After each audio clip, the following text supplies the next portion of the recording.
bird versation out here.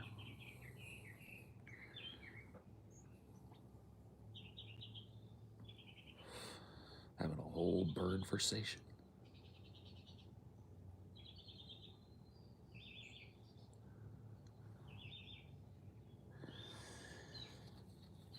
Good morning. Hello.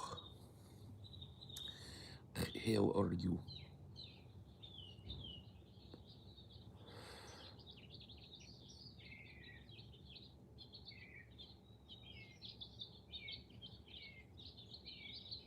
I got birds today, man. Got blue jay over there, an itchy blue jay. I just did a scratch. Got some little sparrows.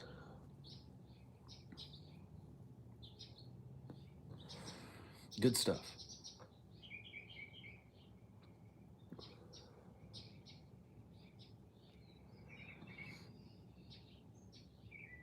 Far Cry 6 is incredibly bad, and it's breaking my whole ass heart. My only saving grace is that I got it half off. Yeah, dude, I would never buy a Far Cry game unless it was on like Steam sale for $20. And even then, only if I was just like so bored with everything else. I can't stand the Far Cry formula at all. I liked the original games. Like the first Far Cry was crazy. It was like a tech demo game though. But I remember that game like looking like no other game.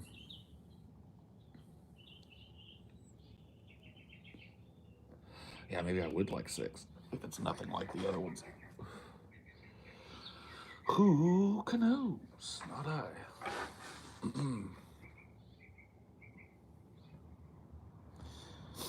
Got them for free on Stadia and played them all for 10 minutes. Yeah, that makes sense. I thought you didn't play video games, Cynic.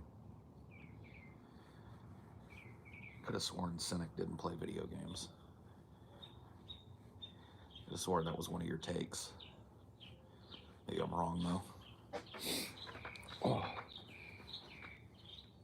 I wouldn't say it's nothing for them, but they broke or changed every mechanic they had nailed down in previous installments.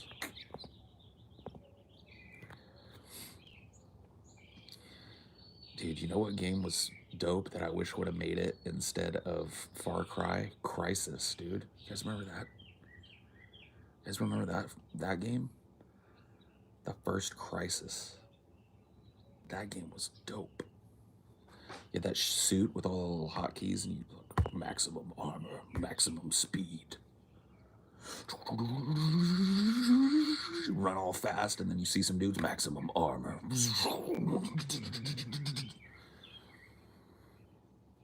Oh my god, dude, Crysis was the bee's knees. I wish that franchise had taken off.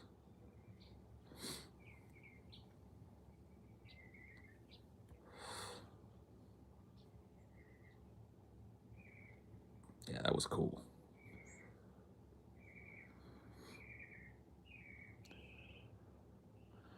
Altered beast, rise from your grave.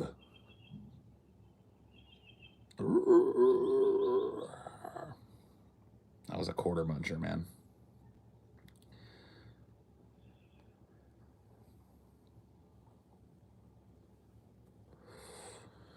Warrior, rise from your grave.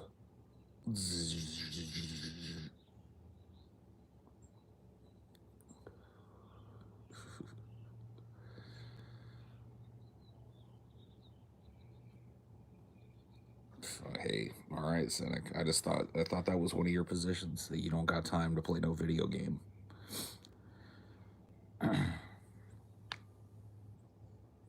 Oh yeah, don't pay full price for that. It's an older game, but if you can pick it up on sale or something, it's worth. It's a good game.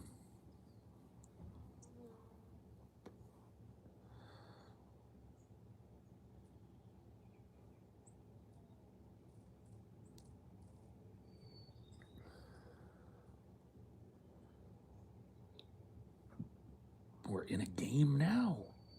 Oh. I tried talking with my mom about simulation theory, my mom and stepdad, And my mom lost interest almost immediately, but my stepdad was interested. And he loved it. I could tell he was getting a kick out of it. I don't think he believes any of it, but he liked the argument. I was like, you know, there's a theoretical 50 civilizations out there that are advanced enough to have made a super advanced simulation of the universe. Then there's 50 fake universes and one real one. He was laughing, and I was like, and then think about it too. If they're super advanced simulations, within those simulations, what are the civilizations that are simulated doing? They're writing simulations. So we might be like 3 simulations deep. Mom wasn't having it. Stepdad thought it was interesting.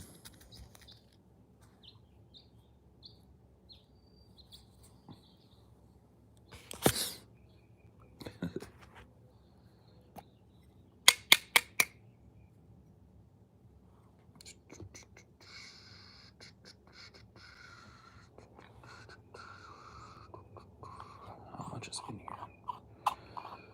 Do I even have to grind anymore? No, I do not have to grind anymore. There's plenty in here. Stepdads are always trying to jockey into the family so they have more ideas than a normal dad. Yeah, maybe at the beginning, but my stepdad has been in my life since I was 10 or so. So he's established himself, you know. He spent more time with me in my formative years than my dad did. So he and I are real close.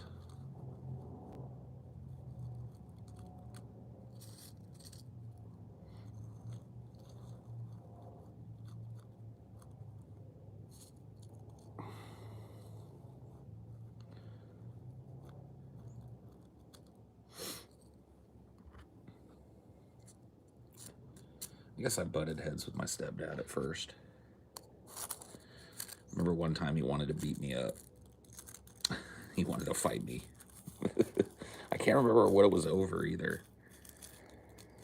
But I remember he wanted to I think it was because I sassed my mom or something. I said, got sassy. I remember he wanted to take me outside and beat me up.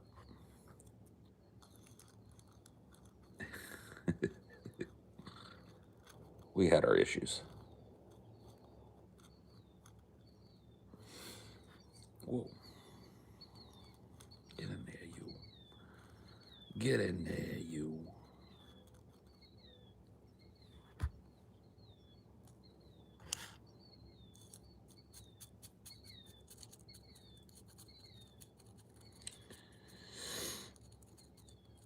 An evil stepmom. Hated her. Funny thing is, her name was Karen. Perfect name for stepmom.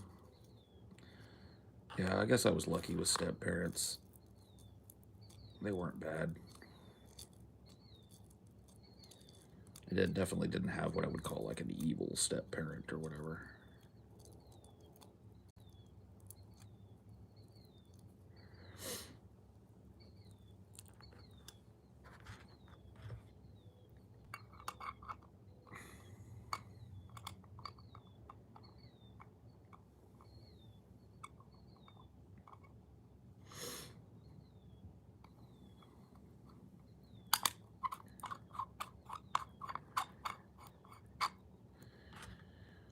Shazoop.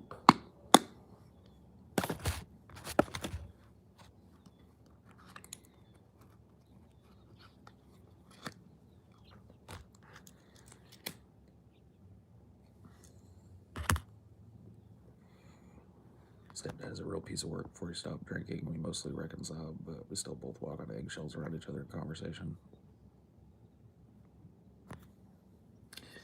Yeah, I mean, I think a lot of people got relationships like that with their steps. I'm pretty lucky.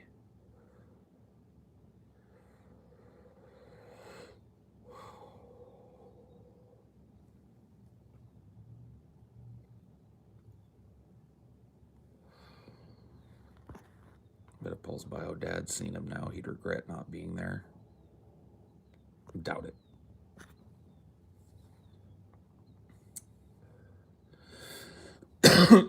My biological dad is not a fan of what I do for a living or how I talk, dress, or act, or how my politics work, or any of it. He does not approve.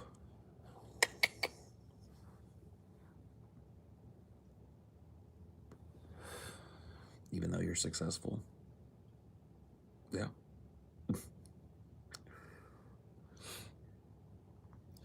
He had a very specific idea for what I was supposed to do with my life. And when I didn't do that, I can do no right. I was supposed to go to college.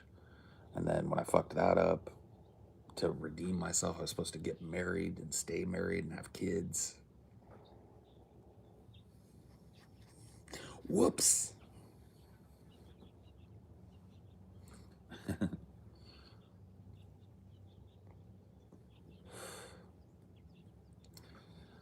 A lot of that is, kind of trying to fix what he didn't do. I can realize that. Trying to live vicariously in my life and not mess up the things that he messed up. And I can understand that. Even if I don't approve of the way he treats me because of it, I can understand it.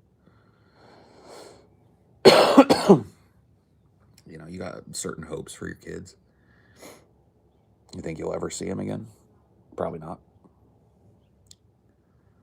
Started my own business and my dad gives me shit for not getting my graduate degree. Yeah. It's kind of the way it is, huh?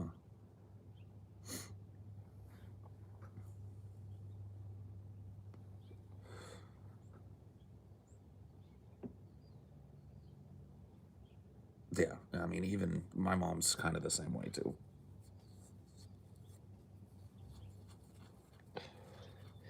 She's a worrywart, but she supports me.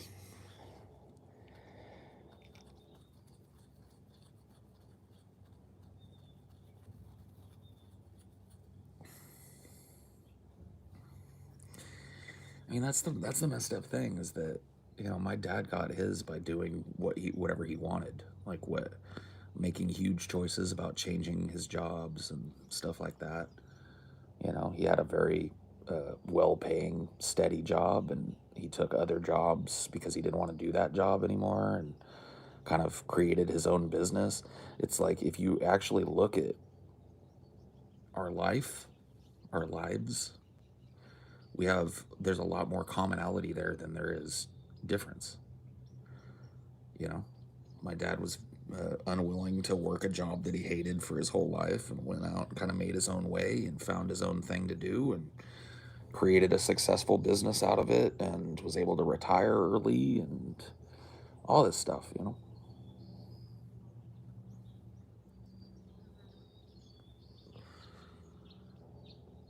But he doesn't see the parallels there, I guess. Tis what it is, huh?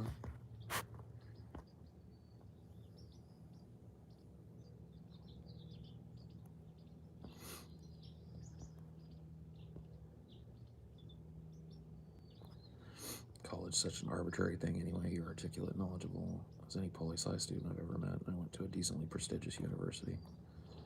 Yeah, I mean, I'm not trying to downplay education. I'm not one of those people that downplays that. I would definitely probably be more well centered in some of my positions had I studied the underlying subject. I do think that education broadens the mind and stuff, especially people that go after what they're really interested in. You know, I don't poo-poo that. But by the same token, I was able to inform myself pretty well. I've got a pretty good basic understanding of the things I talk about. What are you gonna do? College just wasn't happening for me, man. It wasn't meant to be. Well, you guys wait right there. I'll be back.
Woo.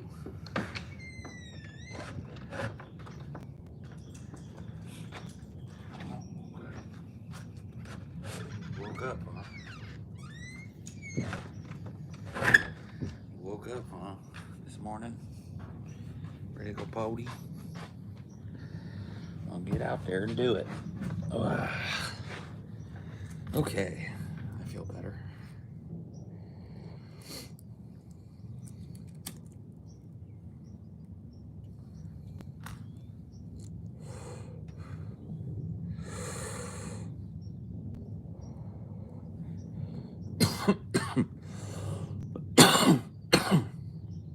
Oh, geez whiz. Sorry about that. Nature calls, you know. Nature called this morning.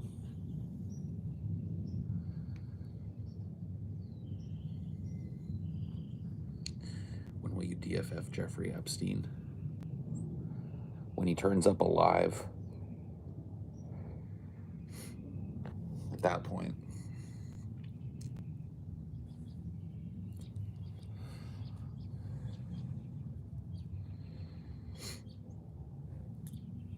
one's fine. I had just enough time to make a sandwich. Oh, yeah. 93% of my speech about Rosina Tucker with an infamously strict professor. Thanks for telling me about her. You're welcome. You're doing some labor stuff. Have you heard about Akinator? That's that program that asks you questions and will guess who you're thinking about? Yes. I've heard about Akinator.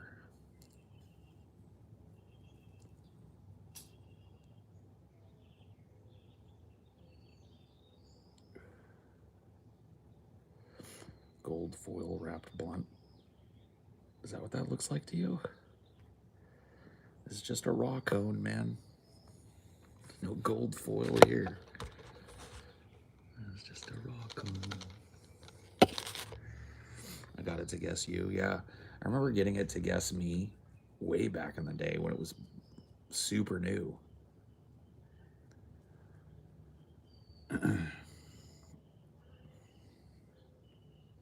Hey, Bright Sky. Learn to move on. You asked a question about Jeffrey Epstein, and I answered it, and that's it. Okay? Learn to move on. I'm sick of every time I look at the chat, you're off on some tangent or something. You're a repeat enough offender that I've noticed you now. I remember your name from previous ones. Remember feeling the same way in previous ones. That's not a good thing. You're starting to get a reputation with me, but not a good one. So if I were you, I would learn to follow the flow of conversation. You asked a when you gonna, have you watched type of level question, and you got a real curt and cursory answer. That's usually a good sign that it's time to move on, yeah?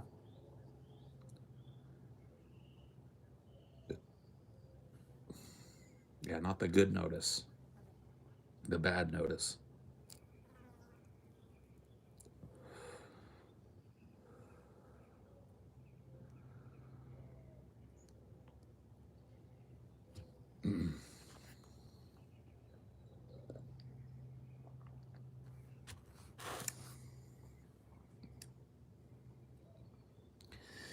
You've been bad noticed, bro.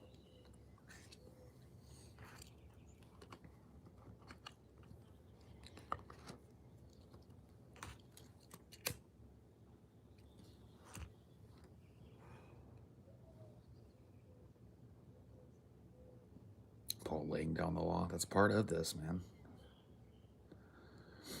People are like, and it's even worse now because the common culture pushes people the other way.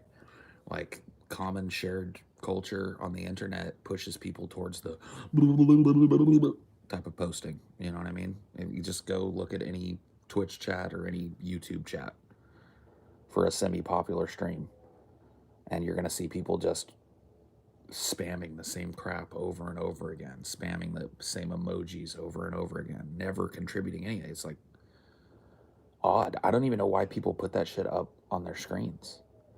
You know what I mean? It's so odd to me that people are like using real estate on their screens for something as worthless as a chat, just going. You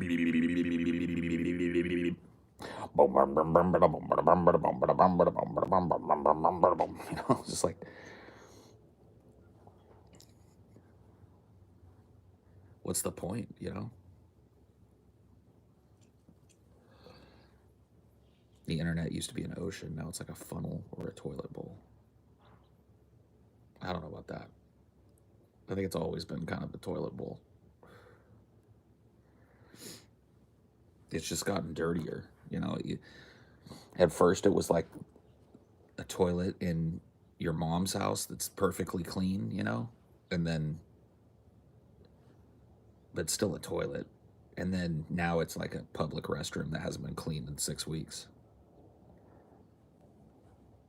You know, it's just walking in there is dangerous, let alone using it.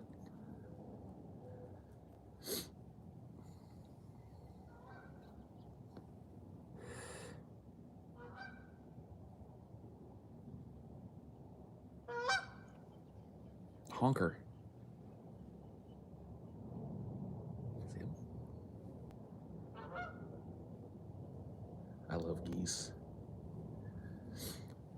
Geese are such jerks that I can't help but love them. They're so pushy and insistent. Even their noises that they make are like, "Arr!"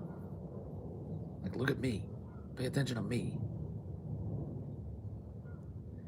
And they do this thing where they like stick their tongues out at each other. If you watch them when they're arguing, they'll go honk honk honk honk honk. You're like, whoa.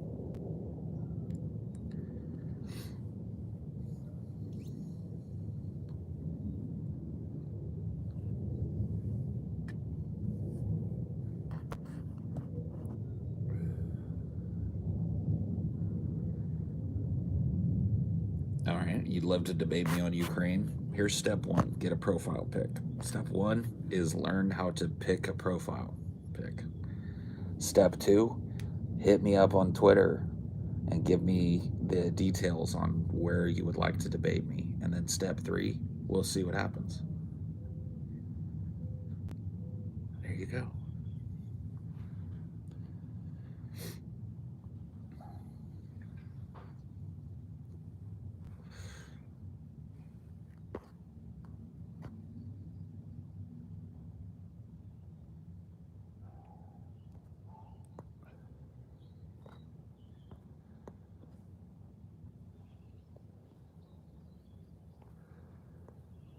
There's a Russian fighting goose that's super heavy and has teeth in the bill. Neat. Yeah. I've got a park near where I live that has a big pond in the center of it. It's got geese around it, at least for now. They'll probably move on. They'll probably migrate. But for right now, there's just a ton of geese and swans and ducks over there. And I was over there last week, and I just probably sat for like an hour and a half. Just me and Amelia sitting on a beach and watching the ducks and the geese. Fucking crazy. They have like a whole society. You start to suss out the pecking order. Who's the big, leader of the geese? You start to see the little personalities come out. Little arguments. How they announce when they're gonna go somewhere. Very, very strange, but cool.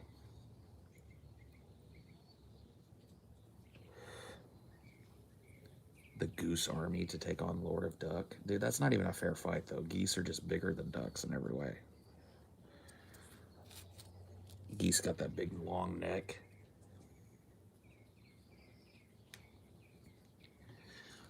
Oh.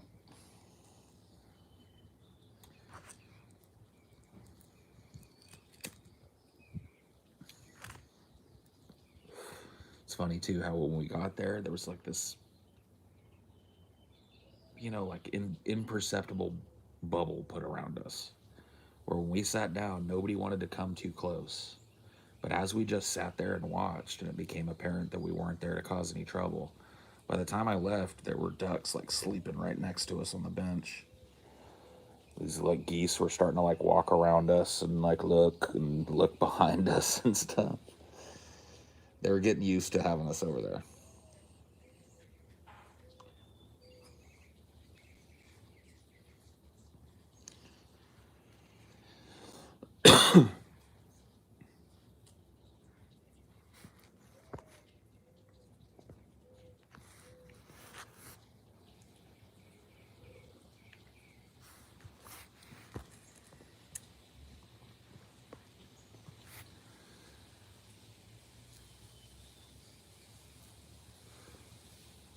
Cross a goose with an ostrich, dude. An ostrich-sized goose would be terrifying. They'd make like the deepest like tuba sounding blasts. They'd have big old gnashing beaks, big old snaky heads. Oh yeah, dude, they'd get you. They would get you, for sure.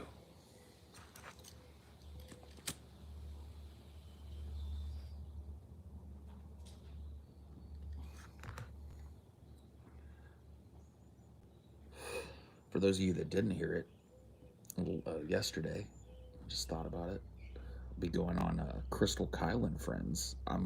We're recording it, I guess, tomorrow. I don't know when it'll come out, but that should be cool. Those of you that are fans of Kyle Kalinske, be having a long overdue chit chat with him. I've been trying to think, and I think it was like 2016 the last time that I talked to Kyle. 2017, the dark days, man, the bad days.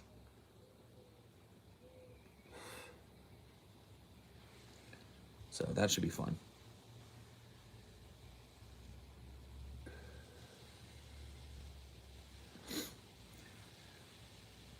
Oh yeah, I've definitely got my differences with Kyle as well. Maybe some of those will come up in the chat. I kind of asked him, is there anything in particular you want to talk about? And he kept it pretty general. I'm like, yeah, just shoot the shit, catch up, talk about our where we agree, where we disagree, that sort of thing. Like, sounds like fun to me. So Kyle's old school too. He's not one of these dudes that like couches everything as a debate. He knows how to sell it, man. He's just like, yeah, dude, let's just have a talk. It's like, yes, that sounds good. Watch Threads on your recommendation. Great film, fucking horrifying. Helps show the inevitable outcome of constant military escalation. Yeah, I mean, is hard to read it any other way, right?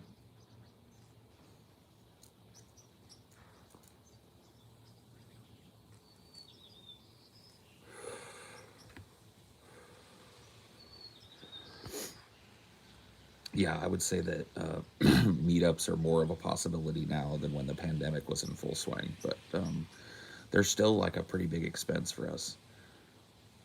We've yet to figure out how to break even or make some money on a meetup, and as such, it makes it harder for us to do it. You know, so travel costs and lodging costs and venue costs and all that stuff, has to be covered by the door, and when it isn't, it's covered by us.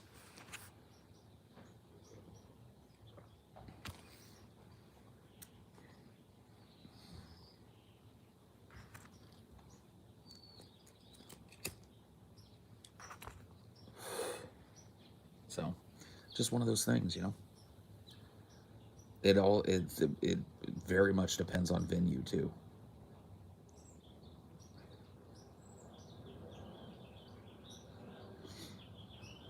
You got to find the right venue in the right place that has the right price and get the right amount of people to come. And if we could do that, how much have you historically charged at the door? I think it's like $20. We haven't really done door charges for everyone either. It just, like I said, it depends on the venue, right? But yeah, I think that, like, thinking back to the ones that we've charged at the door for, I think they were like $20, $20 general admission or whatever.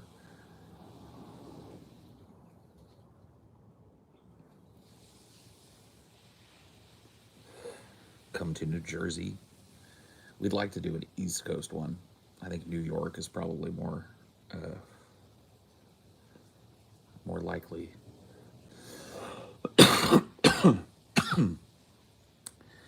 The last Louisiana venue was good. I think that they had no idea what they were getting into, and so they kind of treated us a little like crappily at first, because I didn't think that, like, I honestly think that they thought that maybe we were just doing some kind of like vanity thing and we were hoping people would walk in off the street.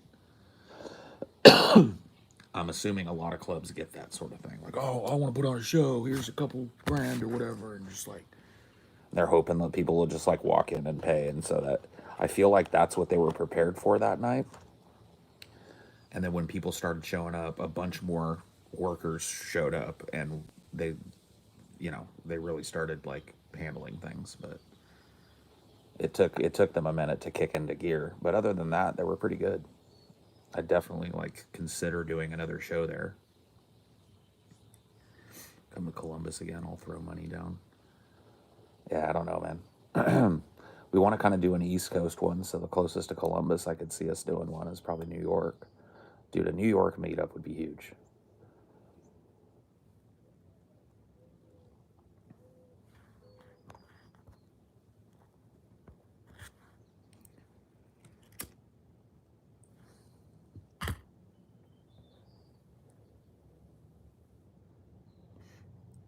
Atlanta.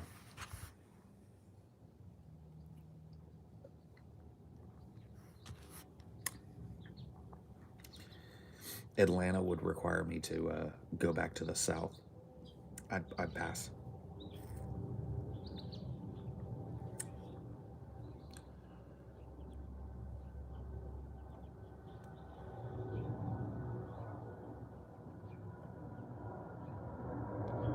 Should get the robot thingy with the FaceTime panel so I can beep and boop around a meetup in a city. Oh yeah. Get like a remote robot so that you can like surely not all the South is like Louisiana. More of it than you would think. I mean, each kind of little state in the South has its own particular. It's like if you had like 8 plates of gumbo in front of you, right? All of it's gumbo, but they're seasoned differently. That's how the South is. You know, in Texas, you get the yeehaw Southwest cowboy gumbo.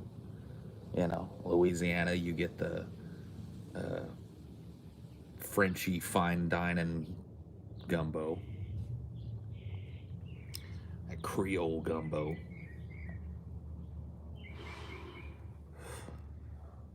You go up to Georgia and instead of andouille sausage, you get hot dogs in your gumbo. Hot dogs and a can of corn. That's your gumbo up there.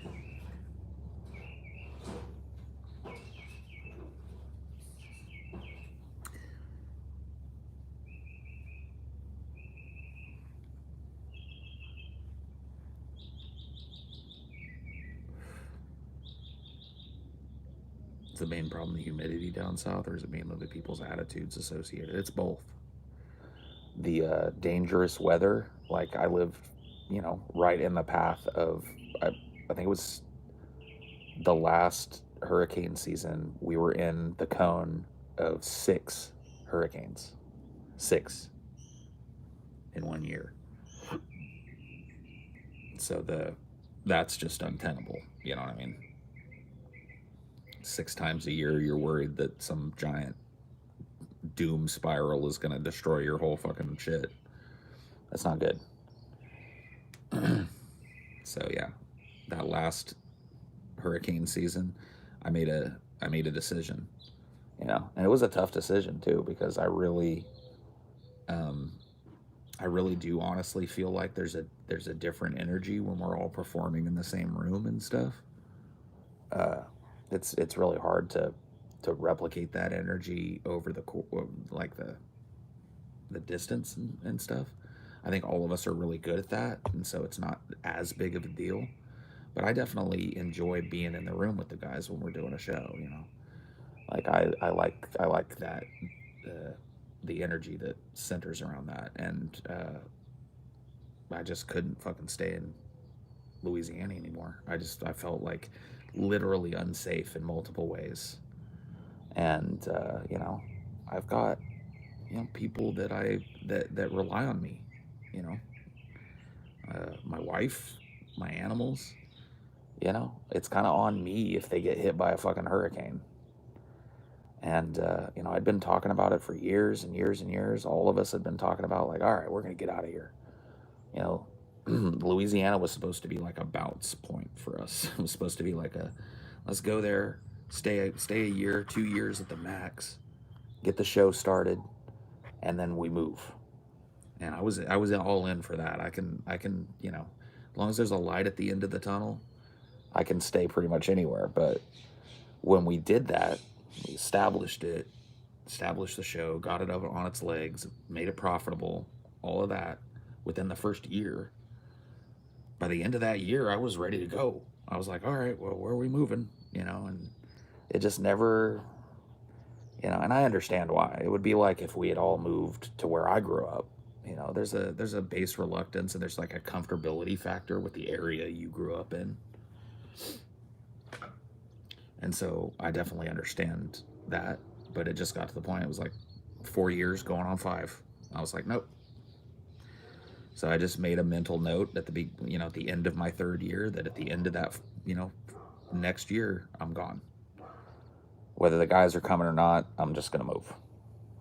And it really like sealed the deal that next year that I stayed in Louisiana was, the biggest hurricane year on record in the area. So it was really like a punctuation point on my decision to move. Really completed the sentence. I was like, okay, I'm getting out.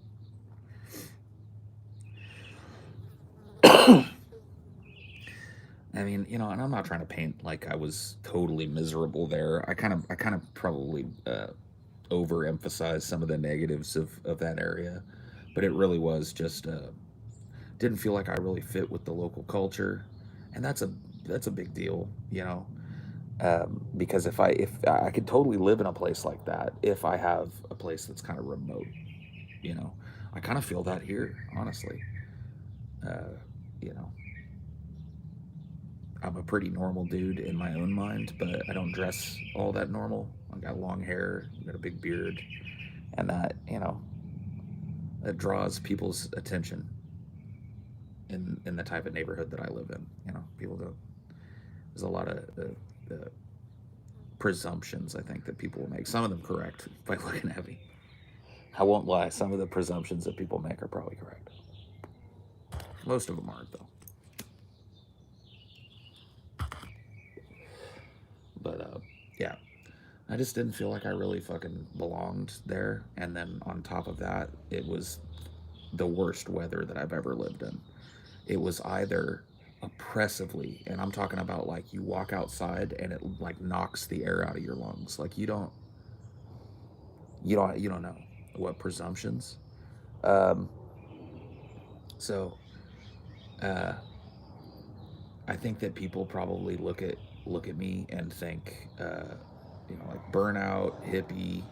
Some of those are probably a little true. Druggy, or pot dealer, or whatever the fuck. I don't even know. Um, and I do smoke some pot, so I guess they got me there. I am a little bit of a hippie, so they got me there as well. But where I'm at now, those things are not unheard of, so it's a different kind of thing here. There are other folks, that would fit my description, not just one or two that you bump into every once in a while. And so I'm not as much of an outcast here as I was down south ways.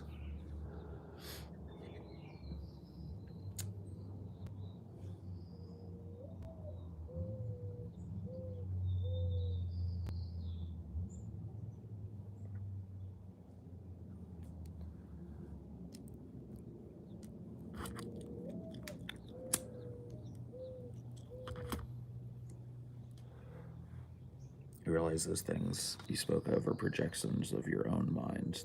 They didn't think that, you thought that, and you associated it to them. Right. No, I understand that. None of my neighbors have called me that, and maybe they don't think that. No, I understand that. I'm just, I'm going with, like, because here's what happens. I've got a group of people around me, my family, right? They're going to tell you what they're thinking in a way that people out in public don't tell you what they're thinking, right? So you guys have seen the white guilt Paul picture. That, you know, that's the Paul that most people knew growing up. That's the guy. That's how I think most of my family and friends expect me to look. Something like that. Maybe that with a beard. Relatively clean cut guy. And that's not how I am anymore. And so they, when I'm with my cousins, my uncles, my aunts, my family, my friends, my old friends, they'll all tell me, ribbingly, but they get to say it in a way that people that are out on the street don't get to say it. Yeah, that's what I'm trying to explain, Johnny. That you know, that projection of things onto other people, it's not based in total unreality. You know, I do have history being called those things by people and being treated differently by people because of the way I dress, the way I look, the way I act, the way I talk, how I conduct myself, my political positions, all of those things. You know, and so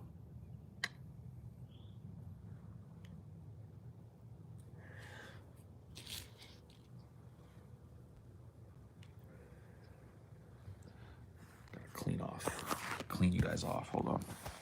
Hopefully, I don't destroy my phone again. Last time I did this, it went black and never came back. So let's hope it doesn't do that again.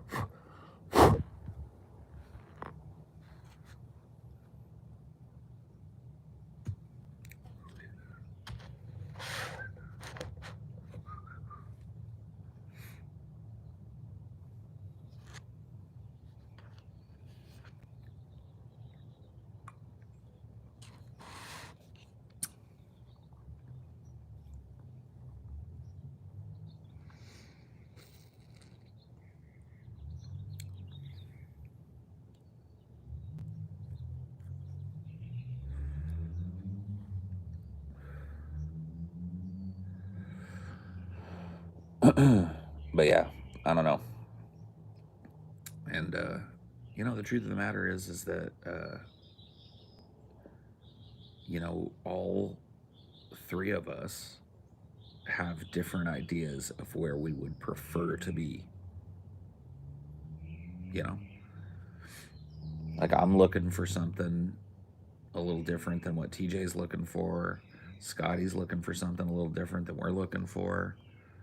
We all have different kind of situations, and so, and it's just such a flip floppy kind of unstable time that I just don't know that it makes sense to try and find that perfect place that ticks everybody's boxes. You know what I mean? Nor do I think it makes sense to leave some of your boxes unticked to satisfy somebody else. It just starts to get to the point where it's just like, well, is there a give and take here? Or is there just give, give, give?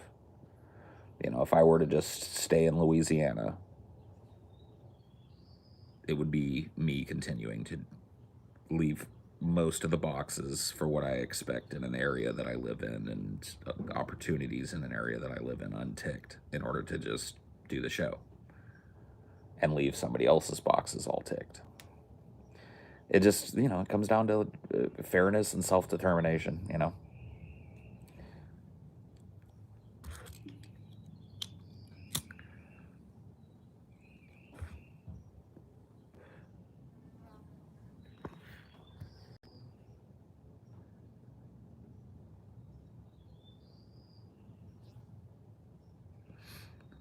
Yeah, dude.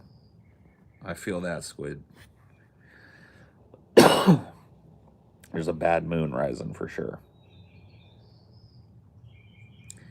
TJ never worked a real job in his life, so he's cringe. Oh, it's cringe. Okay.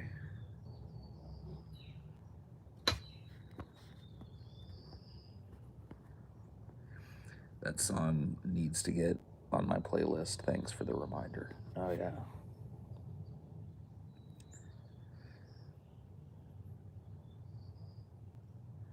Don't go around tonight, because it's bound to take your life. There's a bad moon on the rise.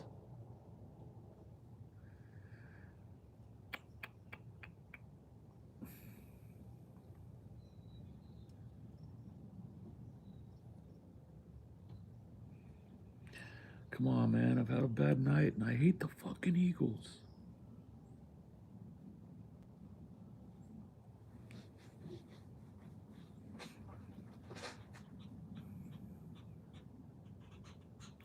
Mojo rising.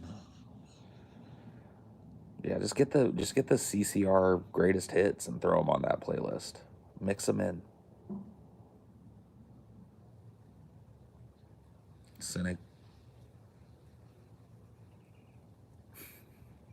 Don't do it. I got a little bet going with my family that Joe is going to drop dead and we'll have Kamala. It scares me, but it's my bet. We got 100 on it. Yeah, that's a spooky bet because I don't know, man, but yeah, it's definitely like it's a valid bet.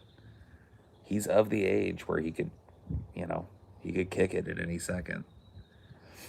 I really think that, and we've talked about this before, my call is a little more vague because I'm not exactly sure who they're going to land on.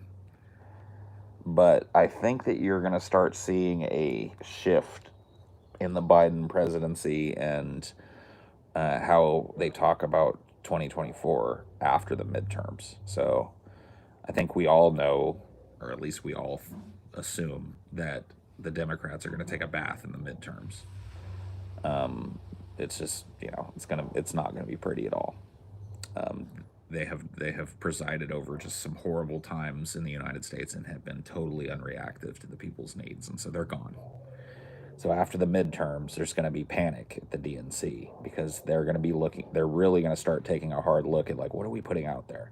So all this stuff that we talk about, you know, Joe being, man, just go get a fucking profile pic, bro. Get out. Go get it. Whoa, what happened?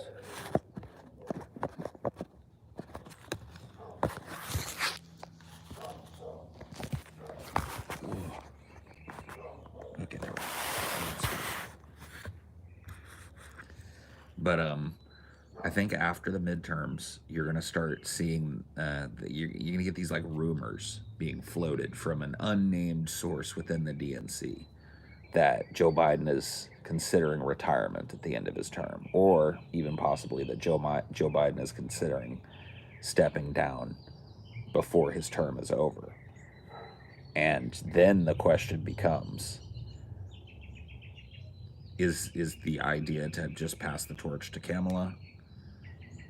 And that see, it's just a no-win situation now. They picked Kamala as a diversity pick to hopefully sew up the people of color vote and the women vote, but they forgot to pick somebody that had any political acumen at all. And so she's almost completely guaranteed to lose against anybody they put her up against in 2024. I think Ted Cruz could beat her in 2024. No joke. I'm trying to think of like a notable Republican politician that would not beat Kamala Harris.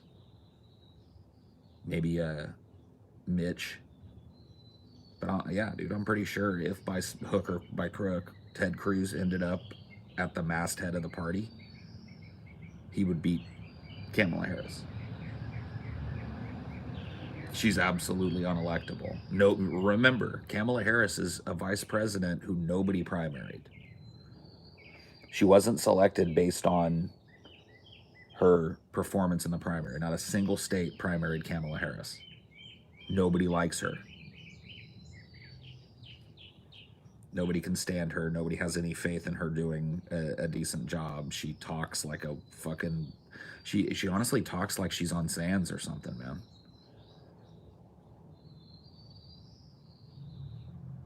Like, honestly. She talks like she's... Like... Or maybe she's like... She talks like she's been sipping codeine. She's been sipping promethazine. She's got that like weird in her own head, what's coming out doesn't make any sense, but you can tell it's all garbled together up there kind of speaking style that just turns people off, man. She doesn't feel like she's connected to anything when she's speaking. And when we look at what could have been unburdened by the sacrifice of what is, then we can begin to unlimber the totalitarian web of democracy. Yeah. It's a good day. It's like, what?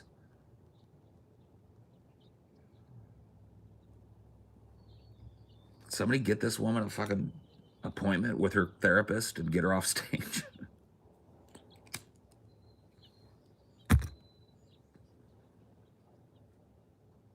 So she ain't going nowhere. So they're up against some roadblocks, man. Bernie, too old to run again. Not that they would ever allow him through anyway, so it would be a pointless endeavor for him to do so. Who else? Who else is like nationally prominent enough and ready to step into that? Hillary, yeah. As much as she has like demurred about running again, she's spending money.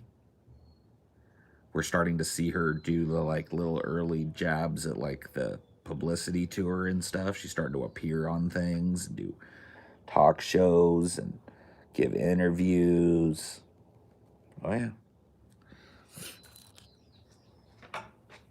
Make no bones about it, man. There's a lot of people that are trying to call Hillary done. And I feel like these people just don't know liberals, man. Hillary's not done until she's dead, dude. There is a real sense amongst hardcore libs that Hillary was robbed, you know? And you know the Clintons have immense pull at the DNC. Put two and two together, my friend. I'm not saying it's gonna happen. I'm just saying that, like, it could.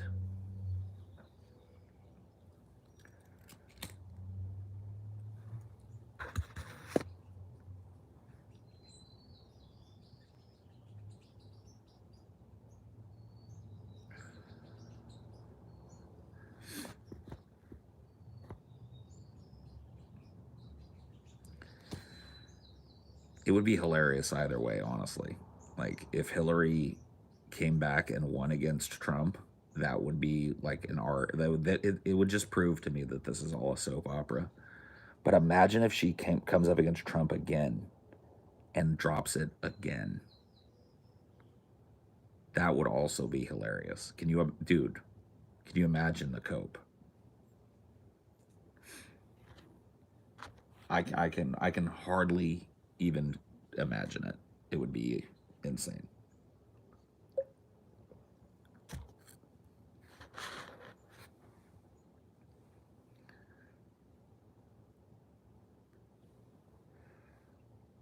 You're tired of seeing 70-year-olds fight over the presidency? Well, you better move to another country, man. Because looking down the road, I don't see a whole lot of like young, fresh-faced politicians. Maybe Beto. Dude, that would be a dark horse thing, wouldn't it? He's definitely enough of a lib.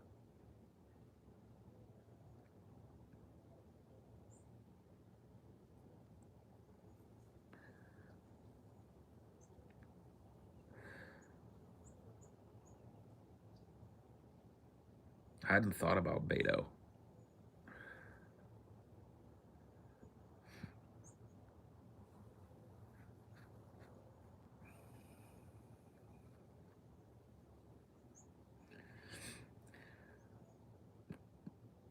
The return of Klobuchar, yeah.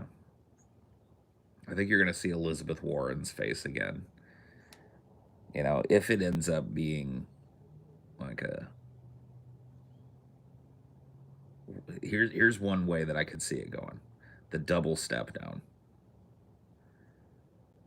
You know, Biden steps down for health reasons, Kamala steps down for family reasons. You know, I just need to spend more time with my family.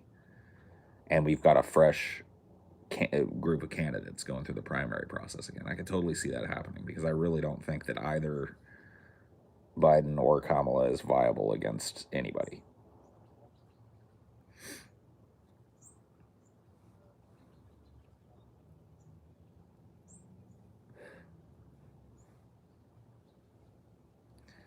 Mayor Pete, yeah. I don't think Hickenlooper will be back. He didn't do well.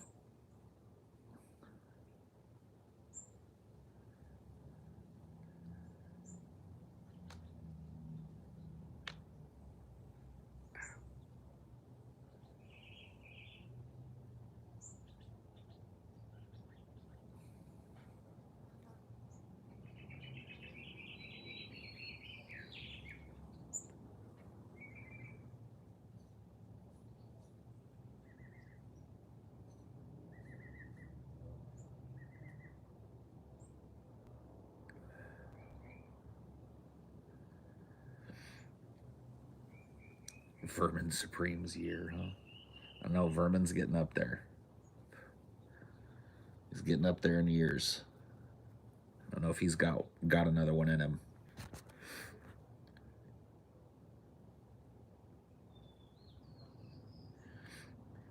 Dude, I think The Rock might actually go into politics. It would not shock me if he does.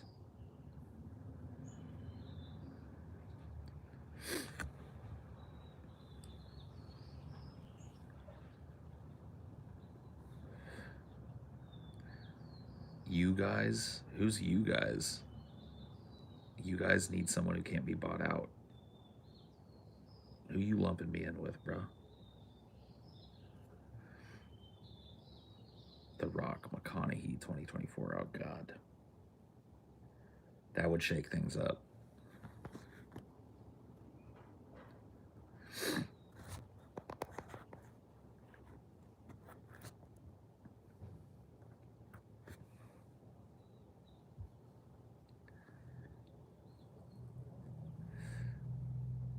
But I love the people who are still in denial that Trump's back. And then unless like there's some kind of federal fucking indictment of Trump and his allies and stuff, like he's raising massive amounts of money. He's already doing rallies and stuff.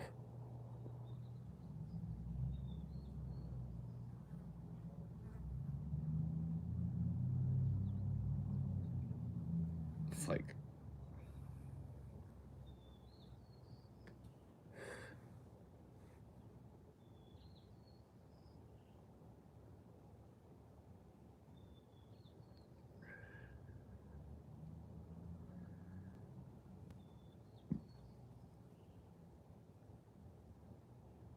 Orange Man back, dude.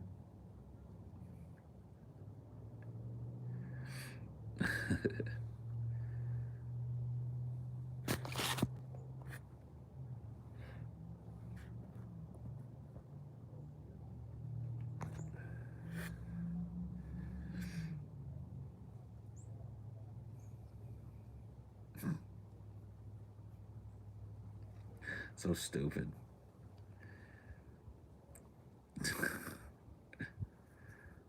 So stupid. Just looking into the future is so stupid. Man, I see a lot of stupid on the horizon, y'all. I think we're heading for a stupid tsunami. And it is going to be stupid.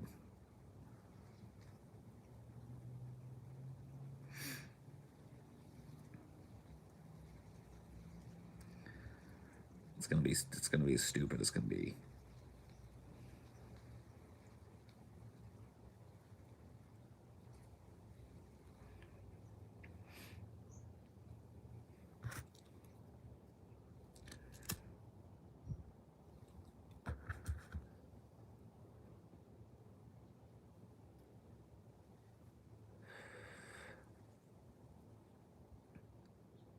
What's the stupidest future possible? I don't know every aspect of it, but I know it's Hillary Clinton versus Trump again in 2024. I know that's definitely an aspect of the stupidest possible future. It's Hillary versus Trump again.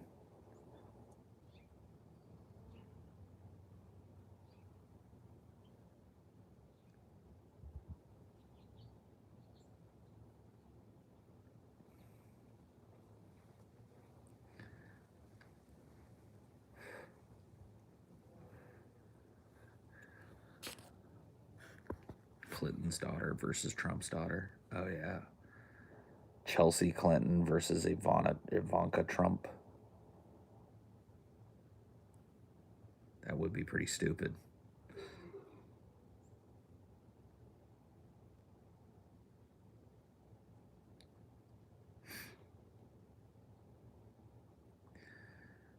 Nuking a hurricane, dude.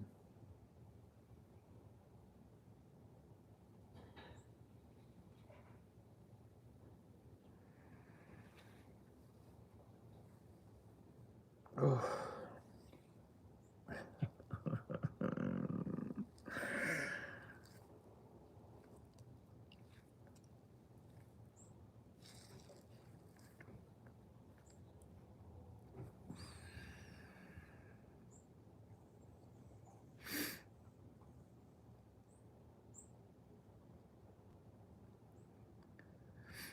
Want to see dead birds walk under a windmill?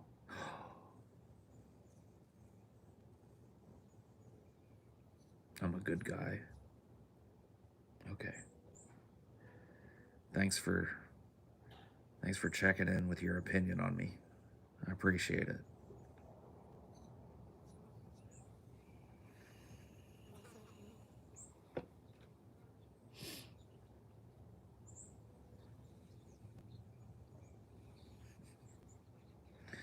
Oh, D. Oh, dirty D. Where's your ball? You want to do a fetch? It's like, no. Too hazy.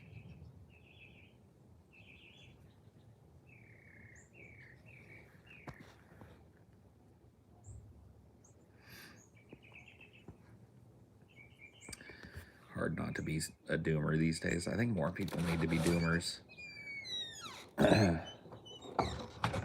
Because I really feel like people are fantasizing a whole lot. They need a little dose of the dire nature of reality. People are coasting right now. I think we need more doomers. We need more doomerism. Yeah, dude, disappointment doesn't exist in a doomer's life. Just expected degradation.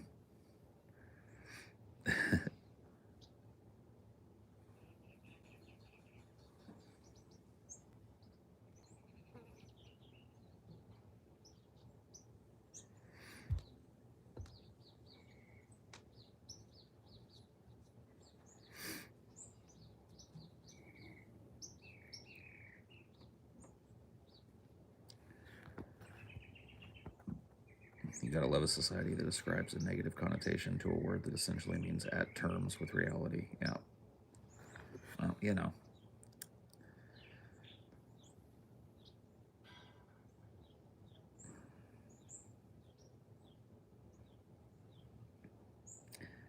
Ease with it ease.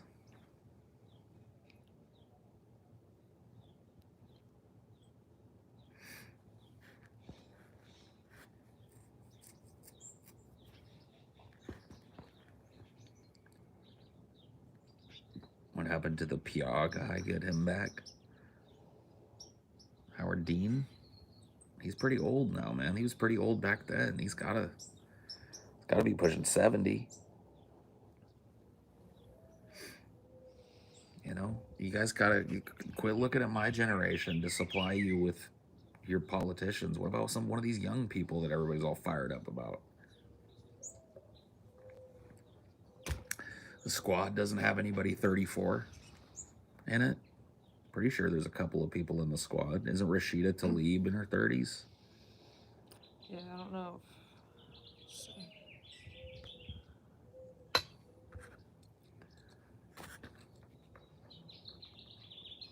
She's 45. Who? Rashida Tlaib. Yeah. There you go.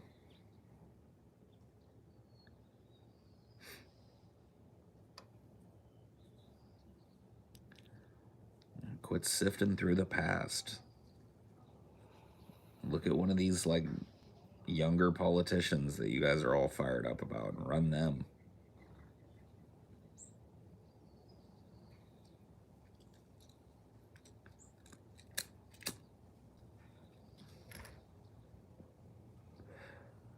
You should run. Do it, Squid. Do it.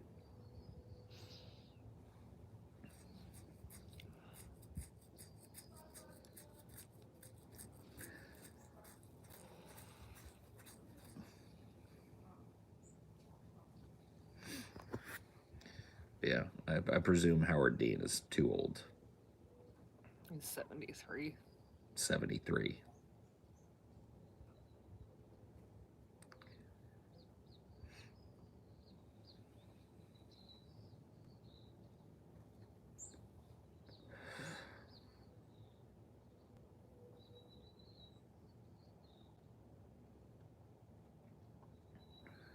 He's got no more EA left, no.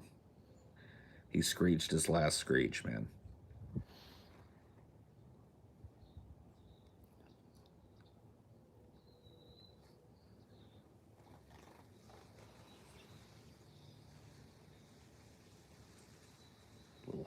helicopters.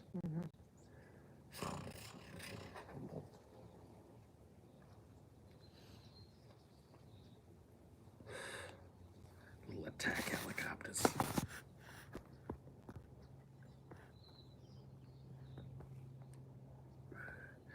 It was pretty funny. It's a pretty funny PR, but I have no clue how that ended a political career. Well, I do. I know how it did. I just don't know how people cared as much about that. But that was all it took, man. That PR was made fun of on every comedy show, every late night host show, every comedian, every news organization was playing it and joking about it. And that was it, man. Just momentum killed.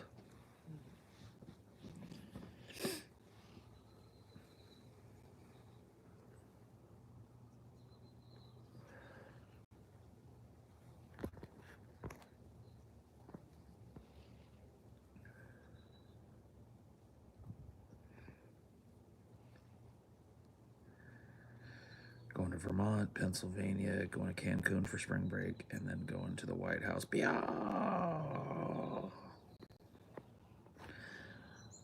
gonna go to Washington. Then we're gonna go to Oregon. Then we're gonna go to Vermont. Then we're gonna go to then we're gonna go to Ohio. Then we're gonna go to the White House. He just had like a Conan moment, you know. He got wrapped up in it. He let out his war cry. He let out his barbaric yawp.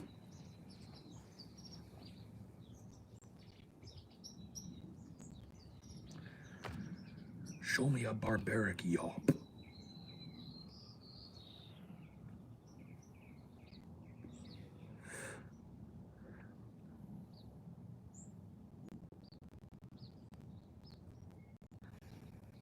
Coffee might be good. Want some coffee? Yes, please. That sounds amazing. Oh, can you take these in for me? Yeah. Thank you.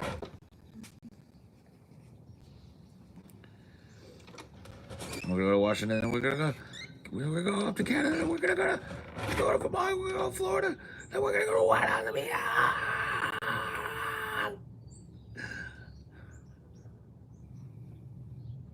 If only he would have like gone Super Saiyan at that moment, people would have sealed the deal for him instead of ruining it. But he didn't quite harness his chi enough to level up.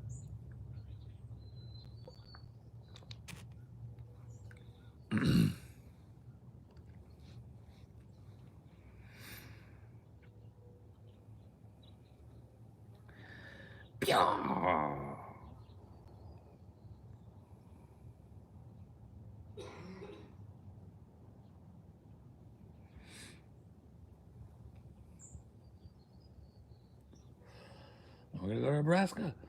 We're gonna go to Michigan. We're gonna go to Oklahoma. We're gonna then we're going to the White House. Yeah.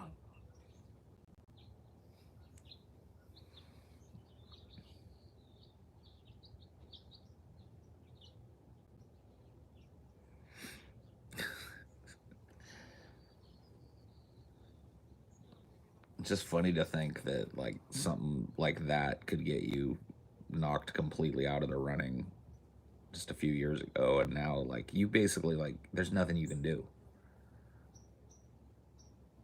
There's nothing you can do, dude.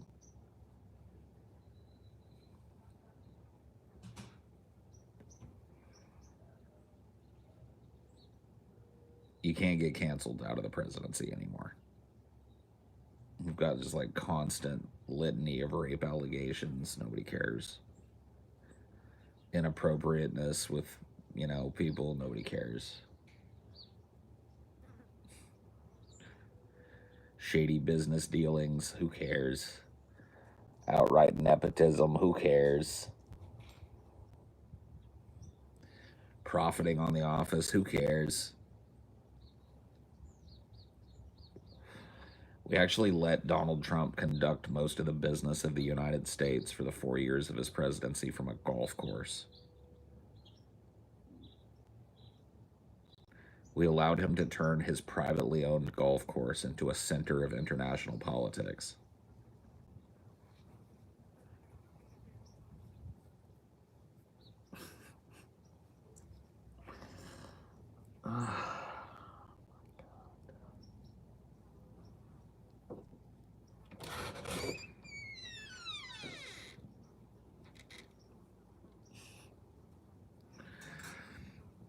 I'm having an eye-rubbing kind of day today.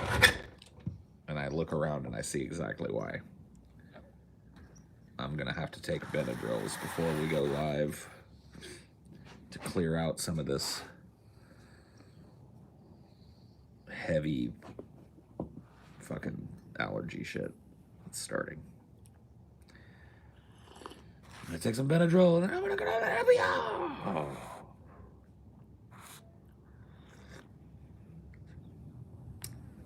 Yeah, it's going bonkers here.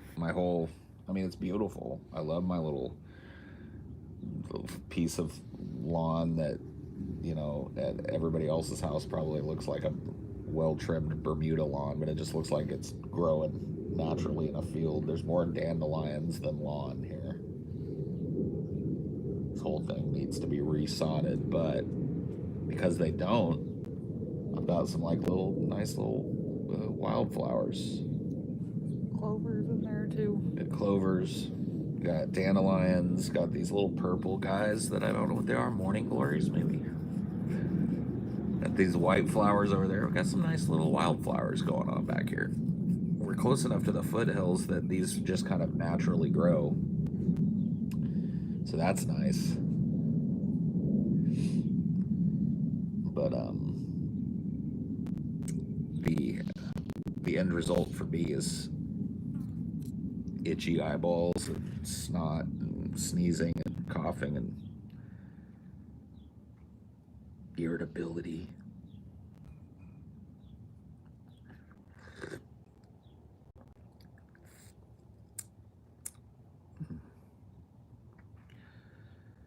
This coffee's what I needed. Yeah. Never make some for yourself when you wake up. I never think to. Every once in a while I do.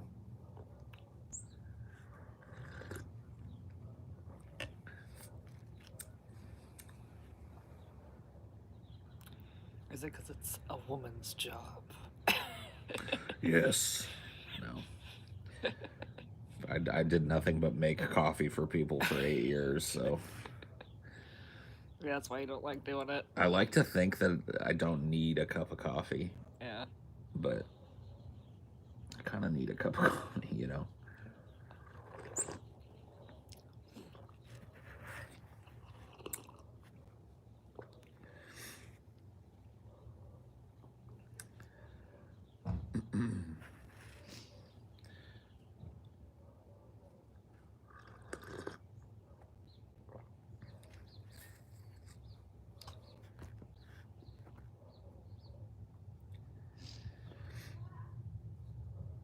Think of ways to take the day off before I get my morning coffee into me. Oh, Paul's made enough coffee. It's the world's turn. No, I don't mind making coffee. I don't think to ever make it if it's just me that's going to be drinking it. Like if I wake up before Amelia, I don't want to make a whole ass pot of coffee and only drink 1 cup of it. But I don't want to just make 1 cup of coffee and then have her wake up and have none. And so that's what I think prevents me most mornings. Mm-hmm. I tend to just step over conundrums. I'm just like, all right.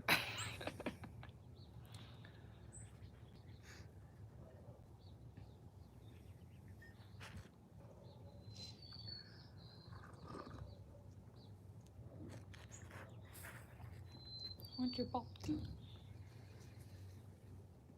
He didn't want it earlier. No. He's just too sleepy. Are you too sleepy still, D? I don't think you need this little sweater today. Want me to take it off for you? I'm take off your little pinky sweater.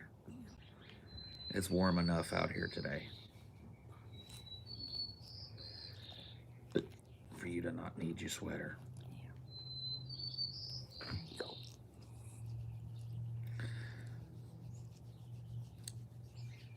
Let your scalp breathe. Oh, that's what he wanted. Oh, not quite. Oh, D.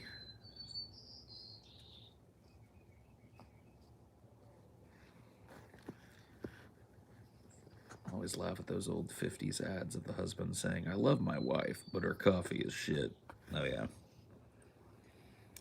My wife is the prettiest, sweetest, most conscientious wife on the block. The envy of every man in the neighborhood. But God, her coffee is awful. Ugh.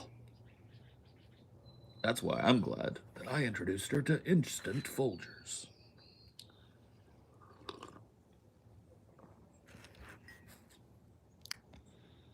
Yeah, the way the machines are now, you can't really fuck it up unless you just don't put the right ratio in. Yeah. You used to be able to fuck it up worse. I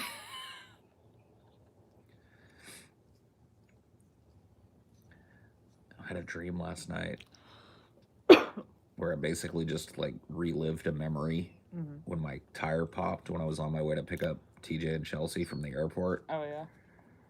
And I was changing it in that shady gas station near the airport.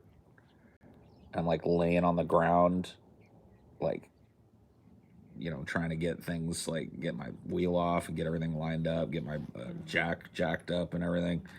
And some dude like a dude like walked up and hit me up for change or whatever while I was doing that. And to me, like, I've never had to like be on the dole or whatever, and so you know I don't necessarily look down on it. I understand people got to do, but like, man, is that not the only guy you're probably gonna leave alone?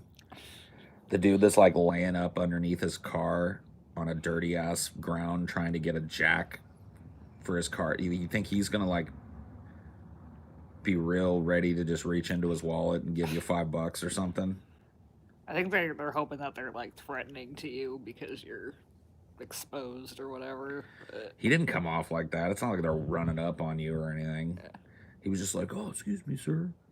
I'm like, yeah. You have any spare change? I was trying to catch this last bus or whatever. And I was like, no.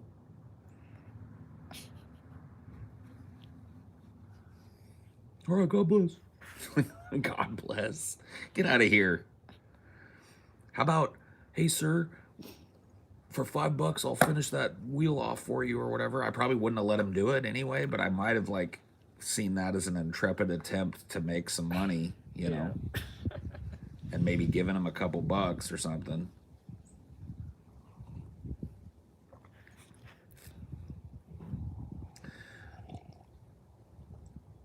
May I ask a personal question? I guess you may. Whether or not you get an answer or get banned is on, you know, that I can't promise you that, but go for it.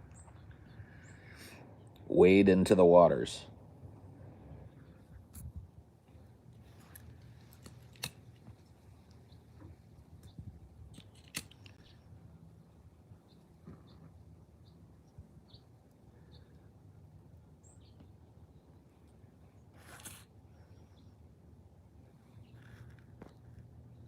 It's the same dude from that day. He's back. Oh no.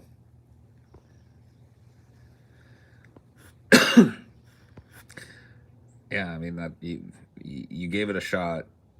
I've talked about my divorce before, and so I've talked about that I was the one that initiated it, but I'm not going to get into a whole conversation about my previous relationships and shit.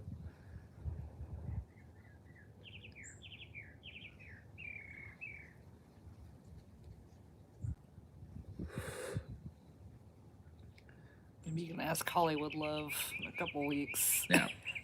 Go ask him. You know, Hollywood Love's probably gotten married like 50 times. He's probably like married to 50 different people and one in each state. Yeah. That was the question. Yeah, there you go. Asked and answered.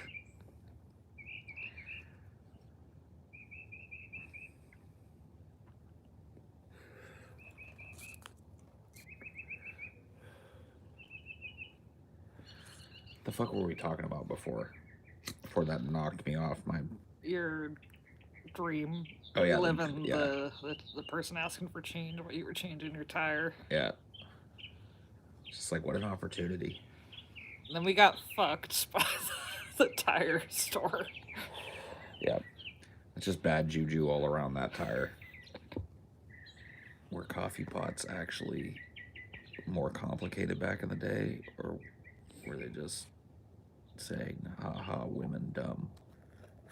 Talking about like the old ads and stuff. It was basically like, haha, women dumb. Thank goodness she's got a man around to tell her what's what. There was like that tire commercial where there's like a woman driving a car at night and then the tire blows out. When there's no men around. You know, and she's just completely incapable of doing anything about it, you know? It's, you know, good to know that your tire won't ever go flat.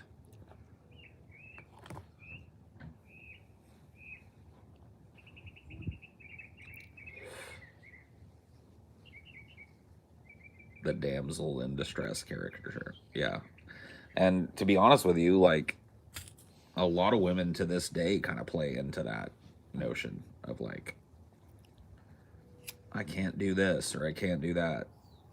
I mean, like, they are physically smaller than men just in a general sense. And so there are some things that make sense, like ask somebody taller to get something off the top shelf or whatever. And that's not what I'm talking about. I'm talking about the like, I can't figure anything else out on my own.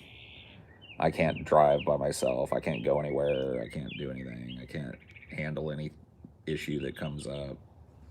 And that is, you know, it's the other side of that coin, I guess.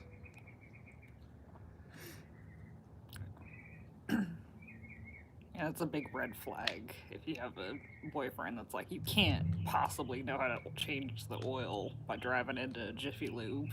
Yeah, you can't do this, you can't do that. It's just like, why can't you? Like, it doesn't take any skill to drive the car to Jiffy Lube and tell them I need my oil changed. Yeah. It doesn't take any skill to, you know what I mean, call a fucking tow truck or whatever. It doesn't take any skill to go and handle something.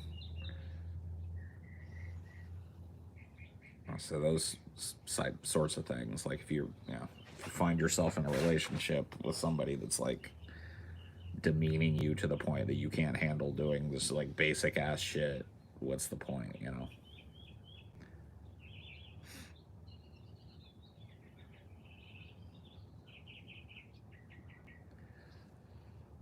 Oh. But it is good to dust off your tire changing skills if you happen to know how to do it. Because it never changes, man. I was worried when this one went out because I was just like, man, this is a newer car and wonder if they even have jack points and I wonder what the jack is like. It's just a normal ass fucking pitiful looking little squeeze jack. And they've got like got up underneath it and I could see the little bar. I was like, okay. And yeah, the biggest mistake when you're changing a tire is a lot of people don't loosen, like they'll jack the car up before they try and loosen the lug nuts. And that makes it really hard to, like your tire will turn while you're trying to loosen your lug nuts. So you should like loosen the nuts, all four of your lugs or however many lugs you got, and then jack the car up and finish. Same thing goes for like tightening them down, you know. Put the little spare on, put your lugs back on, get them, you know, decently finger tight, let some of the slack in the jack out just enough to where a little bit of pressure is being put on it, tighten them all the way down.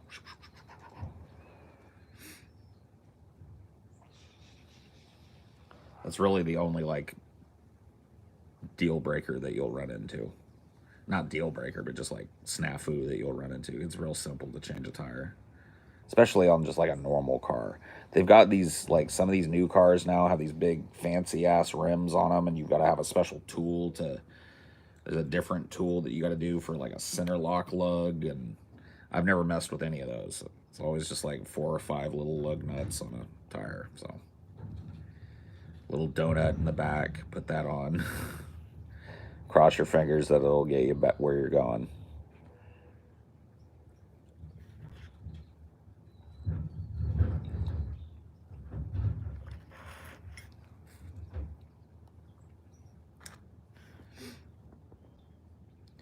Newer vehicles are such a pain in the ass as the wheel and shaft tend to rust together. Lots of donkey kicking involved now. Oh, really? I didn't have any of that. I didn't have that problem. I was able to get it loose pretty quick. If your tire's rusted, that probably means you should have changed it a while ago. No, I mean he's talking about like it rusts at the contact point where the lugs go onto like the little plate on the axle or whatever. And I've seen like sometimes it like grease gets in there and dries up or whatever. Road dust gets all up in there, and you gotta kind of like break your tire loose. So I know what he's talking about. It's pretty common. Always keep some WD-40. Yeah, that does help.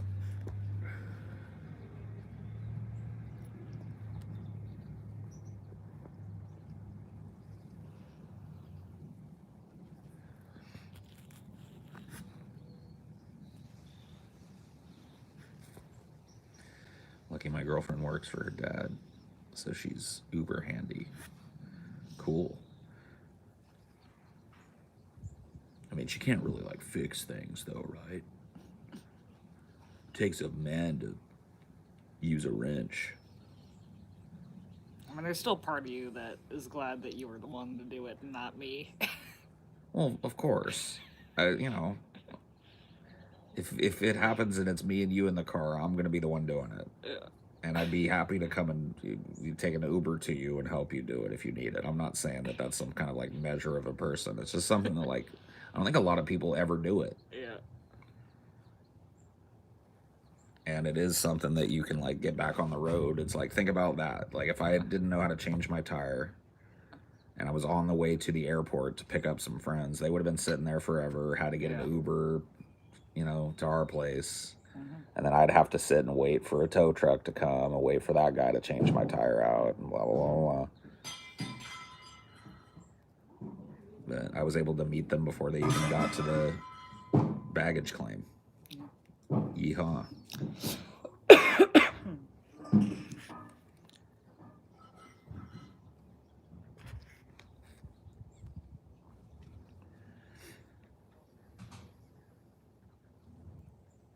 Also, the dumbest thing I've ever had to do was like those no Uber allowed airports. Have you been to those before?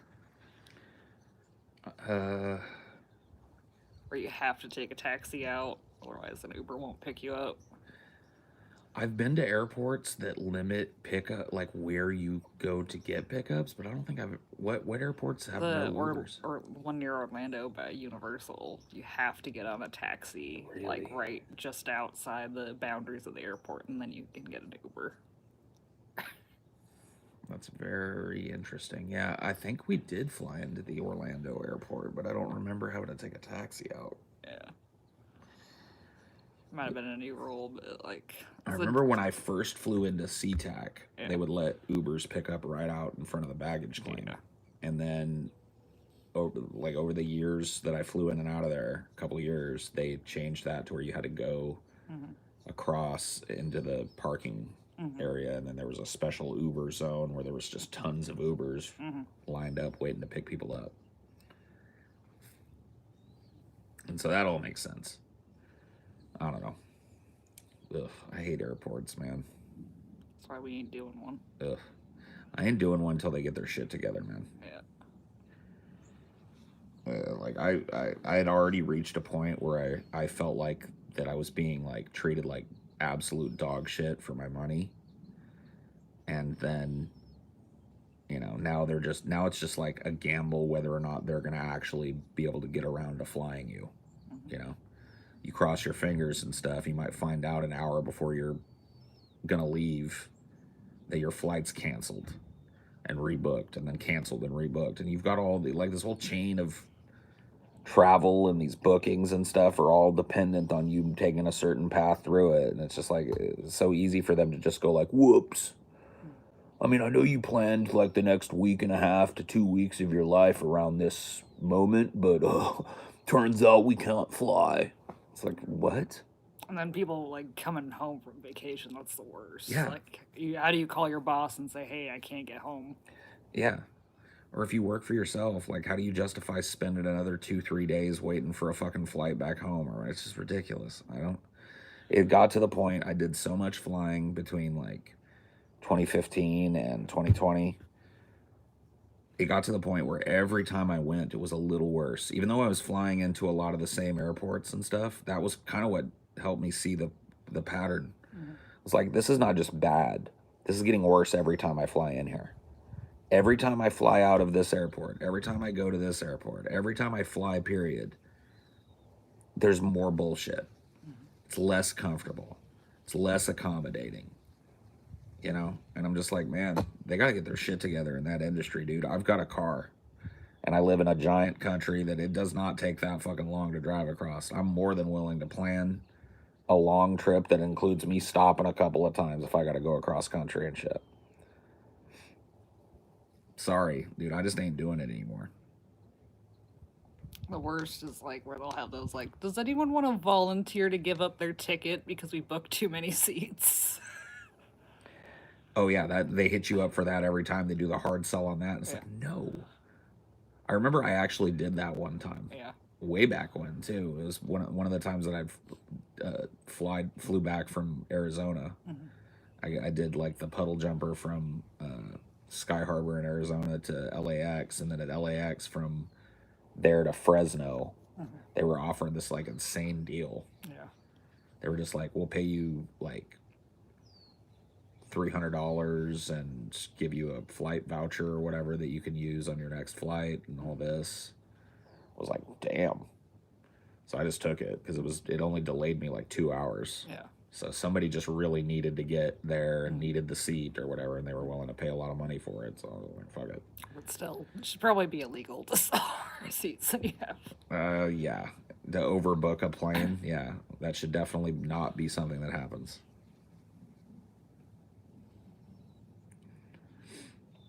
Yeah, so I just like went to one of the little shitty food courts in LAX and ate overpriced microwaved food for a couple hours, and then just went on and got on my plane.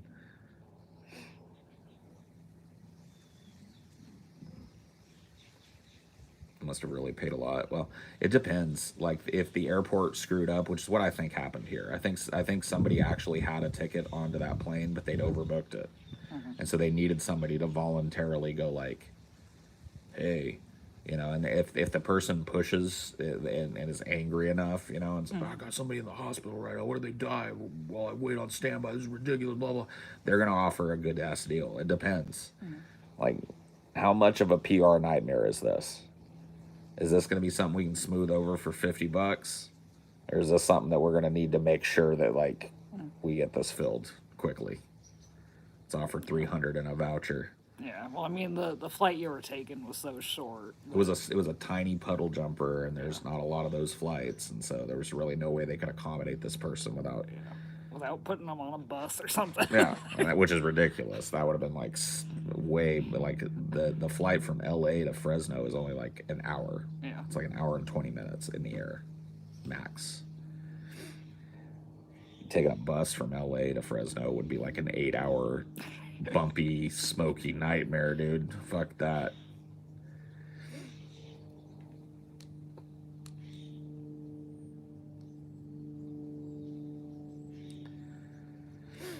Oh yeah, man. I don't know. I didn't really fly during the whole pandemic, so I haven't really flown since pre-pandemic either. And I can't, like, that's another thing that keeps me out of there, dude. These airports are already, because they're just treating people like shit. They're serving crappy food, and there's not enough seats. Like, they've got like these waiting lobbies where they're packing so many people onto these planes, but these lobbies were built back before they were packing these planes with double the amount of people. So there's not even enough places for you to sit down and wait for the plane. So a lot of people are just standing, leaning up against things. There's just this angst against everybody else because you just want to get it done because it's so unpleasant. It's just such a shit experience. It was already like that before the pandemic. Yeah. I can't even imagine how it is now. Like, that's sorry, dude. It just got to a point where I feel like I'm paying to be mistreated. And the benefit doesn't outweigh the mistreatment, dude. Being said, like, look, I understand I'm a fat guy. These seats, it has nothing to do with me being fat. As a 6'1" dude, my knees are literally crammed up against, and this is without them leaning back, crammed up against the seat, and my legs are crammed together, and like literally to the point where I have to like move one of them around every couple of minutes because I'll lose circulation. And even first class looks pathetic now. Yeah, it is. I've flown like what they call business class on these smaller jets that give you a little more. It's horrible. They're just a slightly more comfortable seat. So I'm just done. Like, I'm not going to be crammed in with a bunch of angsty people. I'm not going to take the chance that somebody's going to want to be performative and not put their mask on, and we're going to get our flight canceled because it takes fucking an hour and a half to extract them. Nope. Someone getting drunk and stupid. I mean, you already had that Yeah. pre-pandemic. Now just there's more impetus for people to try and self-medicate to get through it. Yeah, or especially if someone's flight gets delayed, then there's literally nothing to do in the airport except get drunk if you're an adult. Yeah. That's just... That's probably what happens. It's probably mostly people whose flight got delayed or whatever that just sat in the bar for like 2 hours or something. Yeah. They're already angsty.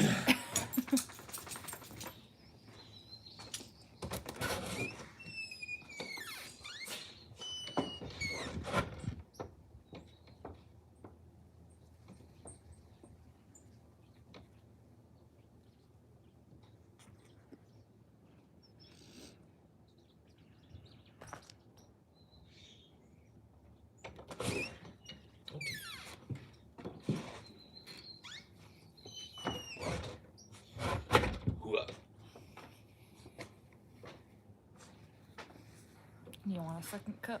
Huh? You want a second cup? No, I'm still working on this one. I'm still sipping on it. Thank you, though, baby. I'll have a second cup.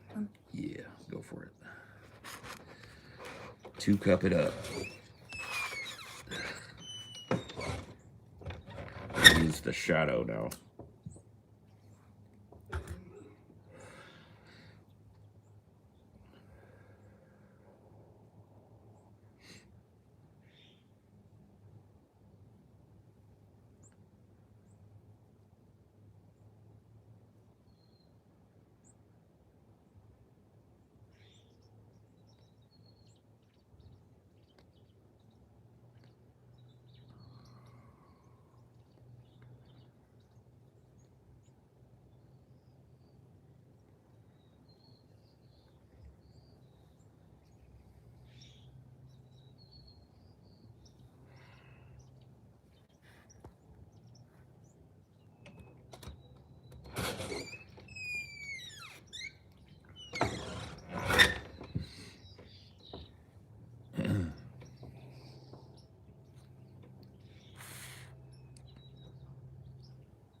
Careful with that.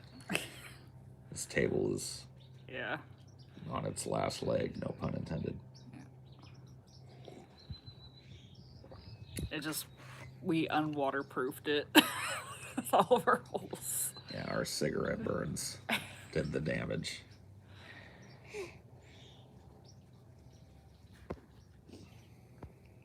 Sweet boy. But yeah, I'm trying to like take advantage while I still am young enough to do it of my ability to do these long haul drives and shit. Because I'm really good at it. I'm a really good, safe, long distance driver. I can do a 12-hour, 13-hour drive in a day and survive it and be safe the whole way. So you can do that. You can get pretty much anywhere you want in the country if you plan it right and have enough time to do it. So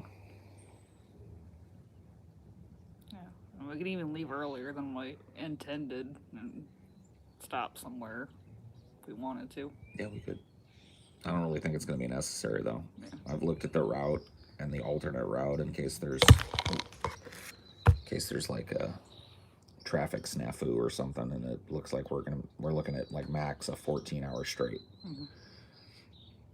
I'm gonna try and make it in 12. We'll see what we can do. Yeah, it is fun when you find a stretch where you can just go like 90. See, it's got to be a stretch where the whole rest of the traffic is doing 90. Yeah. Because at that point, yeah, you might be the one that gets popped, but you're shielded by the fact that everybody else is doing 90. Yeah. So you get on that, like, the traffic is light enough so people can really get their lead foot down, and in order to just kind of go with the flow of the traffic, you got to go 80, you got to go 90. Those are nice. Those are nice little stretches. You got to count those. Those add up. Dude, the most terrifying thing I ever did, though, was driving to Ohio at 2 o'clock in the morning with all them semi-trucks going 80 and raining. That was... If I can do that, I can do just about anything. I agree. Yeah. Well, I mean, you did a pretty nasty little trek, too, from Indiana all the way down to Louisiana. It wasn't as scary as going up to Ohio, though, with all them semis. Yeah, I don't blame you. That can be pretty scary. Night driving in general is not my favorite thing. As long as the driver doesn't ride the white line on the left, I'm good. I'm so scared of a tire going off the edge.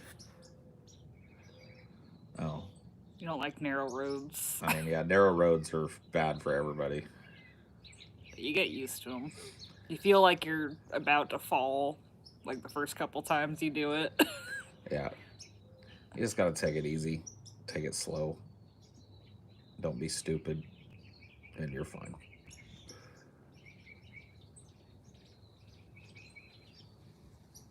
What was your worst, drive?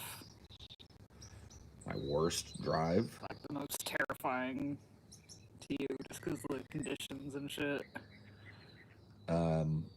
It was when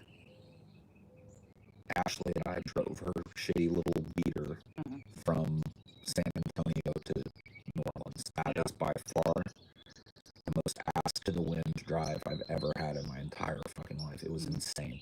The roads are so shitty for so much of that drive. It was raining, not just raining, but like a squall. Yeah. Like rain coming in sideways. You know what I mean? And on top of that, her car was just on its last legs. It started to get like this. The alternator was not charging the battery, basically, because it had gotten wet or something. And it was just like the headlights were going out. The internal gauges were going out. It was fucked. We're on these little, like, 2-lane swamp highways with semis changing lanes constantly in the rain. It was horrible, dude. You're never gonna do that again. And see, you know what the thing was? It's so crazy. The ride back, completely unmemorable. Yeah. Totally fine coast of a drive. It's just like you never know what you're gonna get. But yeah, I would strongly caution people against taking that main route, that main artery out of East Texas into Louisiana. Yeah, go through Alabama or go up some north shit. And shoot over and drop down into Louisiana, for God's sake. Add a couple hours to your trip, trust me. That straight shot is crazy. You come across this part, and it was just like I said, a squall. Yeah. Where we kind of went over it. That bridge, that big, weird, tall bridge that has to be all like. Yeah. And that in the rain was something else, dude. It was crazy. And I remember our navigation. We had this Waze navigation that we were using, and it was like it fed us off on an exit to get around traffic coming down off of that bridge, and it fed us into this neighborhood that was like, we're gonna die if we break down there. Yeah, it was literal, like, it was, I got bad fucking vibes. Yeah. Just looking at it, looked like trap houses everywhere. Just trap house, just ugly neighborhood. I was like, oh my goodness, man. This is not good. We were the only car on it, and it's taken us like take a left on Peachtree, and Peachtree is just like this horrible dark alley. You're like, oh no, we're dead. But it did eventually like fed us back onto the road that did allow us to avoid quite a bit of traffic. So say what you want about it, but I really don't think it was worth the little jaunt. That's happened to me a couple of times. It happened to me in like the Bay Area one time. Mm-hmm. I was near Oakland, and I took the wrong exit, and it ended up being like one of those one-way streets for a while that fed me into this neighborhood, and that it wasn't raining. Mm-hmm. People were out partying like a Dr. Dre video or some shit. You know what I mean? Like dudes just like staring at your car as you went by. I was like, oh boy, I done fucked up here. Let me turn around and get back on the freeway. A darker area. I mean, are you implying a racist intent? Like it was a bad neighborhood. I don't know what the racial makeup of the area was. It was a bad neighborhood. There's some white trash neighborhoods that are just like that. Oh my god, yeah. Like if you're driving through Indiana or something, there's some scary exits on that too. Dude, there's some scary exits in California. Yeah. There's just some places where it's just bad news bears, man. There's a lot of there'll be a large criminal element and people looking to, you know, prey on tourists and prey on each other. It's just a bad news, man. Economic status leads to a, you know, a kind of a nihilistic kind of way of living.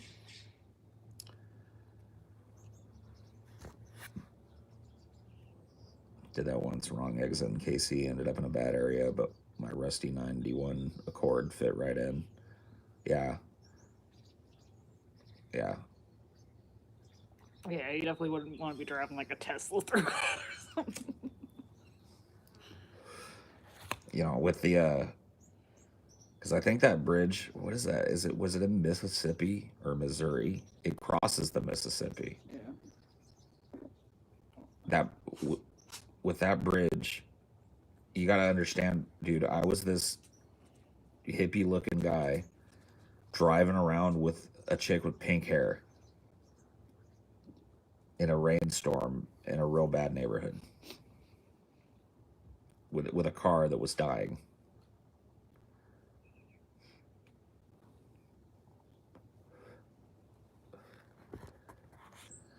California is sketchy in rural and urban areas. If you're traveling in the suburbs, you're the sketchy one to everyone else. Yeah, pretty much.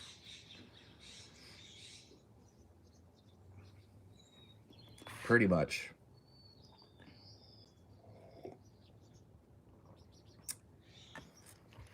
Fucking Lake Charles when we were leaving still looked like a fucking war zone. Yeah, and it was about to get hit again. Remember, we got chased out of there by another one. Yeah. So, it was bad news. Thankful that I got out of that area of the world. Of course, I moved to an area that's got its own unique problems, but whatever. Having your roof ripped off by a fucking storm 6 times a year isn't one of them. Yeah. So there you go.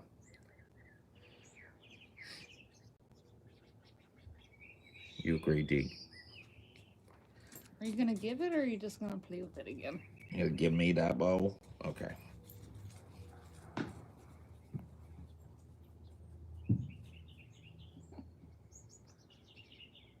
Eat it.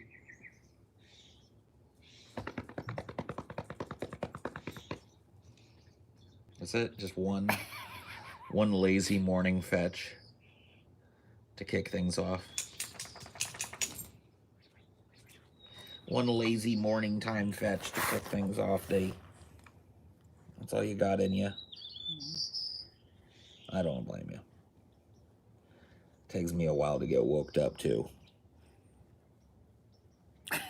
Face it. I know. I found a good itchy spot.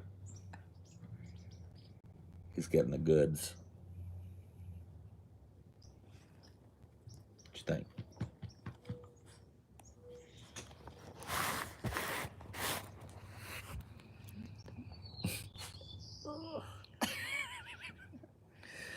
Such a nerd. Complete completely different looking dog when he's shaved. I know. You can really see like his Chihuahua ancestry and stuff when he's shaved. And he's got a very absurd little tail. Yeah. You got an absurd tail. See that waddle too? Yeah, he got waddle. Why do you keep teasing Mom?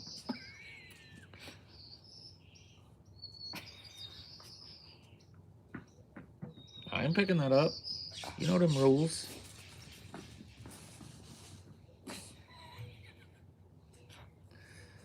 Oh, day. Anyway, I'm out of here. I'll see you guys later. Bye, bye, bye, bye, bye. Hello. Hit button. Button to end show. Not working. Phone.